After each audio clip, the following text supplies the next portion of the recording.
औज़ुबिल्लाहिमिनश्शैतानिर्रजीम बिस्मिल्लाहिर्रहमानिर्रहीम। जी dear students, अस्सलाम वालेकुम।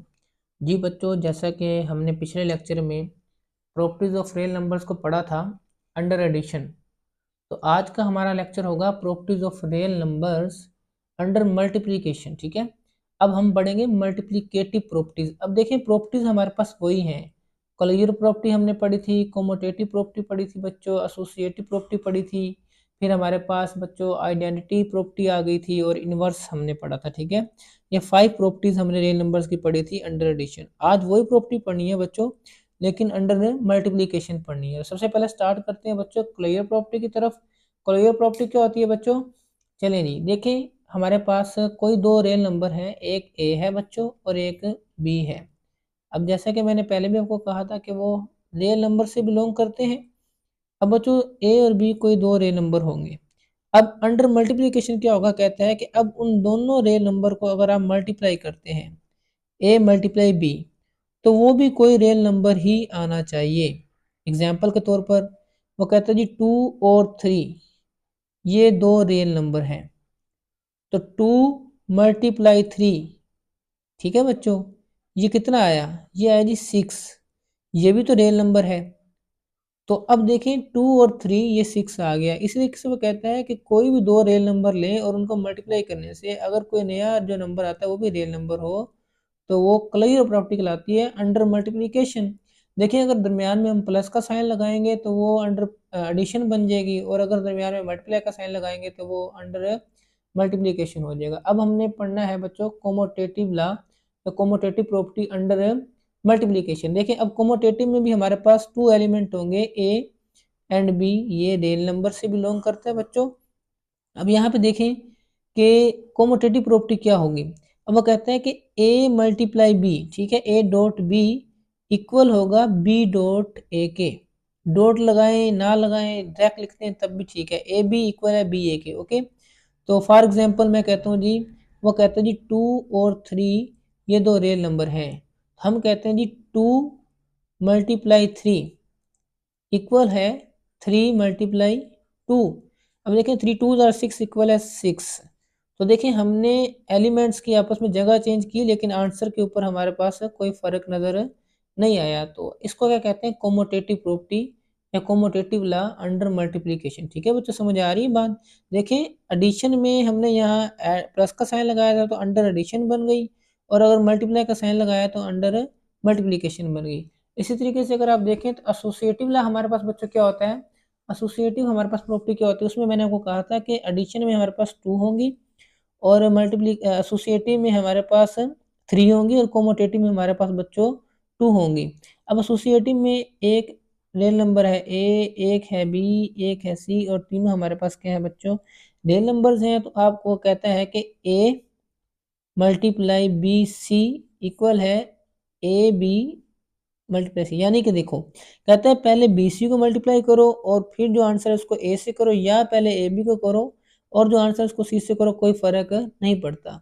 एग्जाम्पल के तौर पर एक एलिमेंट हमारे पास रियल नंबर जो है वो 2 है, एक हमारे पास 3 है, एक हमारे पास 4 है। तो एक हमारे पास ए क्या था 2, बी क्या था 3, और सी क्या था बच्चों 4। तो आप इनको मल्टीप्लाई करके देखें, आंसर हमारे पास बराबर आएंगे। अब देखो 4 3 जार 12, 12 2 जार 24, 3 2 जार 6, 6 4 जार 24। तो यहाँ से क्या साबित हुआ? 24 इक्वल है 24। तो इसमें भी हमें पता चला कि एलिमेंट्स की प्लेस चेंज करने से या पहले दो को सोल्व करने से कोई फ़र्क नहीं पड़ता। इसको कहते हैं एसोसिएटिव लॉ अंडर मल्टीप्लिकेशन। अब हम बात करते हैं आइडेंटिटी की। अच्छा, ये जो आइडेंटिटी है वो अंडर एडिशन थी, ये है मल्टीप्लिकेटिव आइडेंटिटी। वो एडिटिव आइडेंटिटी थी, ये मल्टीप्लिकेटिव आइडेंटिटी है। अच्छा, मल्टीप्लिकेटिव आइडेंटिटी में देखते हैं क्या होता है। अच्छा, हमने एडिटिव आइडेंटिटी में कहा था कि 0 हमारे पास एडिटिव आइडेंटिटी होती है।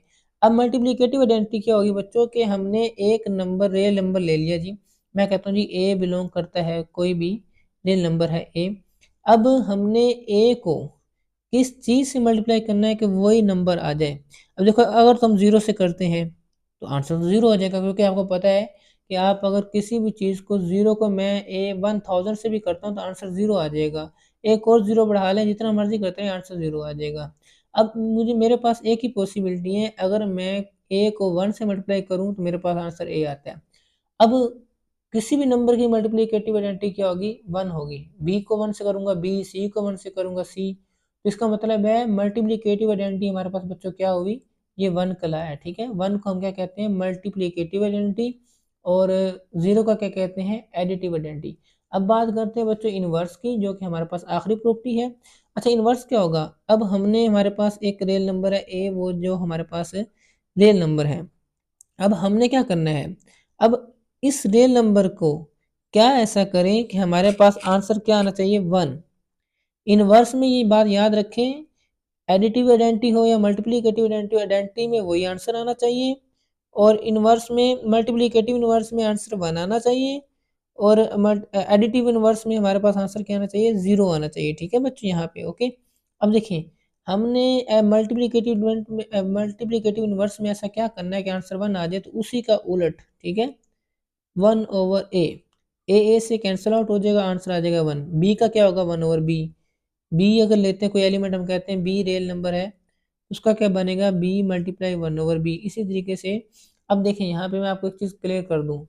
मल्टीप्लिकेटिव इनवर्स में बच्चों आप क्या करते हैं? उसी को 1 ओवर, यानी कि उसी नंबर को 1 का रेसिप्रोकल में लिखते हैं, यानी कि 1 के साथ डिवाइड करते हैं, तो वो हमारे पास आंसर 1 आ जाता है, ठीक है। और एडिटिव इनवर्स में आप क्या करते हैं? उसका ऑपोजिट साइन क्या कर देते हैं? ऐड कर देते हैं। तो ये तो हमारे पास प्रॉपर्टी थी बच्चों, प्रॉपर्टीज ऑफ रियल नंबर। हमारे पास टोटल रियल नंबर की कितनी प्रॉपर्टी होती हैं? 5 होती हैं। कोलायर प्रॉपर्टी बच्चों, commutative property, associative property, identity property और इनवर्स। अब हमने ये पांचों की पांचों पिछले लेक्चर में बच्चों अंडर एडिशन पढ़ी थी, और इस लेक्चर में हमने अंडर मल्टीप्लिकेशन पढ़ी थी। अब मैं उम्मीद करता हूँ कि आपको समझ आ गया होगा। अब तक के लिए इतना ही। अल्लाह हाफिज़।